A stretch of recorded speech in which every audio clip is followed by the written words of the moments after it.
মান কাগজে একখানা বিজ্ঞাপন দেখে আমি একটু অবাকই হয়ে গেলাম। প্রথমে দেখে একটু খুশি হয়েছিলাম যে কেন্দ্রীয় সরকার বিজ্ঞাপন দিয়েছে ডিডি বাংলা চ্যানেলের। ডিডি বাংলা দেখুন লেখা আছে বাংলার বাঙালির।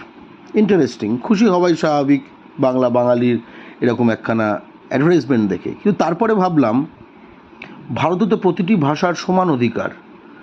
ডিডি বাংলা যদি বাংলার বাঙালির হয় তাহলে হিন্দি ভাষায় দূরদর্শনের যে চ্যানেলটা রয়েছে সেটাতে কি কখনো বিজ্ঞাপন দেয় যে ডিডি হিন্দি, সেটা হিন্দি রাজ্যের হিন্দিভাষীদের?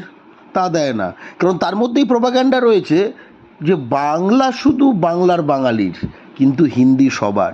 এইভাবে আমাদের একটুখানি খুশির একটা মোমেন্ট দিয়েও তার মধ্যেই বুঝিয়ে দেয় বাংলা আঞ্চলিক, হিন্দি নাকি সবার রাষ্ট্রীয়।